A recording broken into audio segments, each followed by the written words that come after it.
Our societal perception of what is normal and natural tends to be defined by the actions of a majority. As most people grew up eating animal products from an early age, veganism is by default viewed as a deviation from the norm. Yet, as children, vegan or not, most also exhibit an inherent affinity for animals, as evidenced by their tendency to hug, pet, and play with, rather than tackle and tear the flesh from them. Given this near universality, one has to wonder, are vegans the few who have deviated from our animal-eating nature, or are non-vegans the majority who have deviated from our animal-loving nature? Hi, it's Emily from Bite Size Vegan, and welcome to another Vegan Nugget.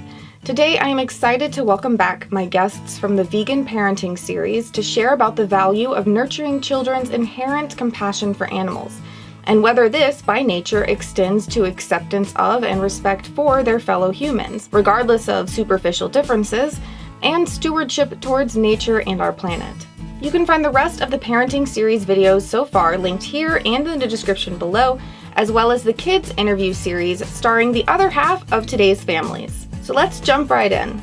First, we're going to hear from Martin from London, England. He and Katie are the parents of Sam, 17, Jamie, 15, and 4-year-old JoJo. It kind of is, it's part of our nature, compassion. It's nothing that has to be taught. It's something that we condition out. So it's more about ensuring that it's still in our minds and body and in our souls. We preach equality all across society, across race, across sexes, and across certain animals as well. But we just don't live it. And we used to make the mistake before we were vegan of going, be careful with the ants, don't tread on the snail, take the spider out in the cup, and stroke the dog and the cat. And meanwhile, we'd feed them chicken and eggs, and it was hypocritical. So to really communicate to them of why it's important to do that, it's essential and it's a foundation for our being, because speciesism is the first thing that we're taught. It's the first prejudice, and if you get that narrowed down from the beginning, all of the other prejudices kind of fall into line, and there is no kind of discrimination across any race, sex, or species. Next, we head to the Bronx in New York City, New York, to hear from Jesse, father of 2-year-old Zachary and 4-year-old Jesse Jace. He loves animals. Children do not want to eat animals. They have to be forced to because they have no desire to. It's not instinctual. When you teach your children this way, you see them full of joy. You don't see them when they play with other kids being bullies. Like, they're happy, they're friendlier, And I think it's a great way to raise your children with empathy and compassion for everything, because we need to teach our children the things that we have done wrong and try to change that way in society where we care for everything, where we understand we're not just here for humans and that other animals need a chance and that we need to also take care of them and that we are all earthlings, and preach unity for everybody. It's definitely important to teach the children compassion. I think it goes hand in hand with veganism. Providing insight from down under in Brisbane, Australia, we have Theresa, mother of 10-year-old Amina, and Cara, mother of 11-year-old Jude, 9-year-old Gala, and 3 grown children, including India, who chimed in as a vegan parent-to-be. Yeah, I think it's natural. You don't really have to teach them that. Yeah, if something's living, then don't hurt it. If you're a kid, you just don't think to. Yeah. And I think, with the kids, they do feel the animal's pain as their own in a way. They've got that real. Because they haven't been taught to see the difference between we're an animal, but we're higher up than this animal. See, I wouldn't mind if Jude and Gala saw any kind of videos, but they don't. But not because I don't let them. I really don't censor anything. But they're like that. Oh, I don't want to, because they really do feel the suffering. I don't want to see anything, Mum. And I say, well, no, then you don't have to. But because it really hurts them. They really feel the suffering of the animal as their own. And that was natural. I didn't really teach them that. And I think children do have that naturally. I think that's taken it away from them. Back across the globe, we head to Cambridge, Massachusetts, where Shantelle, mother of 8-year-old Izzy, offers some serious food for thought. It's something that you just have to give them that information, and they're going to run with it, and they're going to be those compassionate leaders. I think it's us as adults that need more coaxing when it comes to being compassionate. It's definitely not an issue for children. It's very natural to them.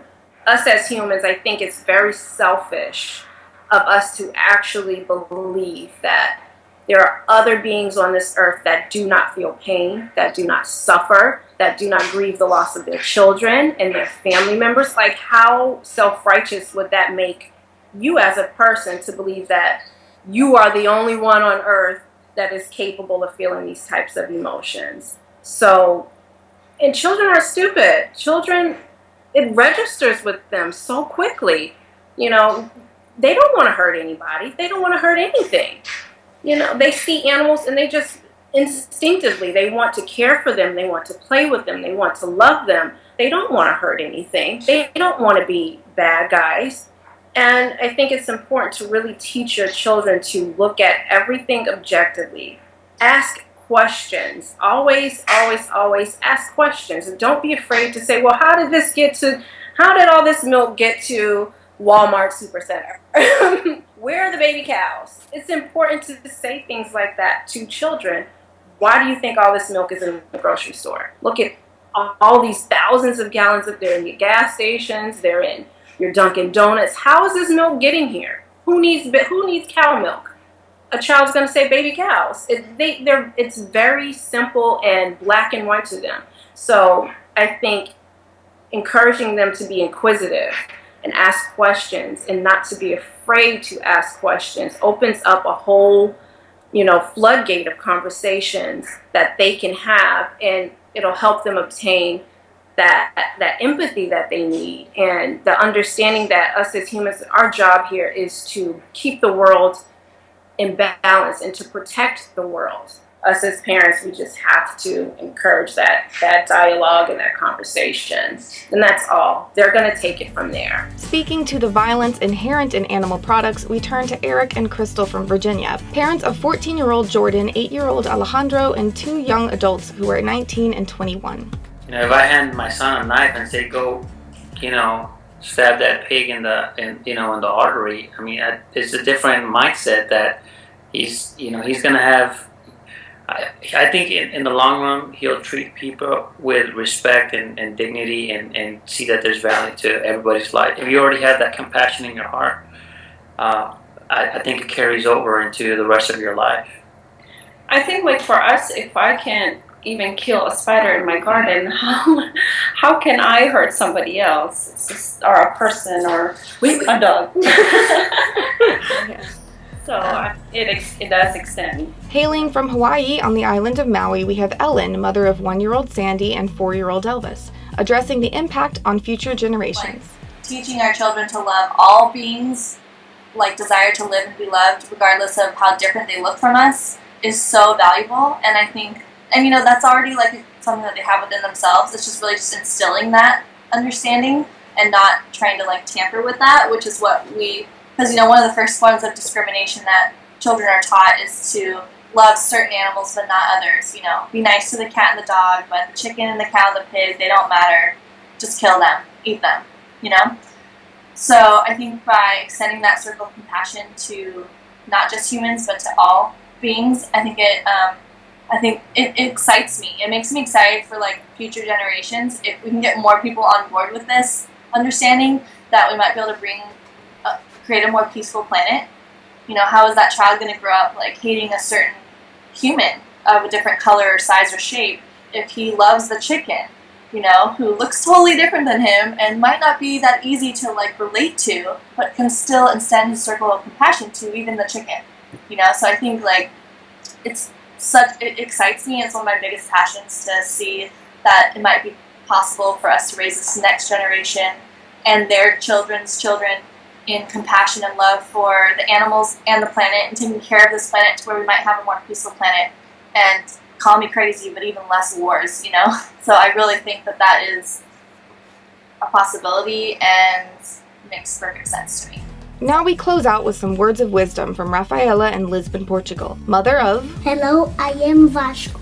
...who's 5 years old. Teaching them compassion for animals is so important because every other form of discrimination and disrespect comes after that. you're teaching them to value life regardless of how that life looks like. Their capacity to accept differences changes.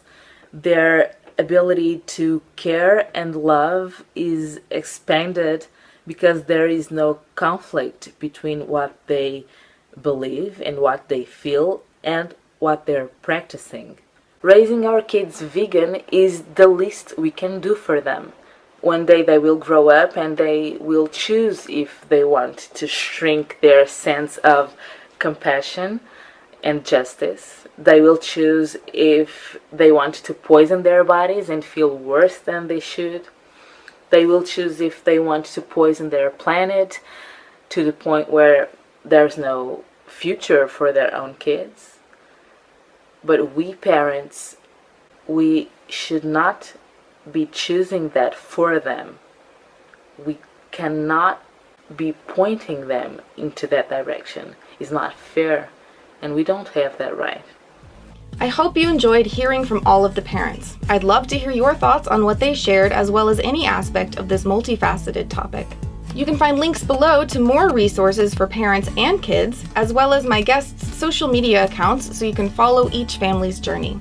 And stay tuned for more to come in the vegan parenting series. If you liked this discourse on compassion, do give the video a thumbs up and share it around to help kids and adults reconnect with their inherent nature. And subscribe for fresh vegan content every Monday, Wednesday, and some Fridays.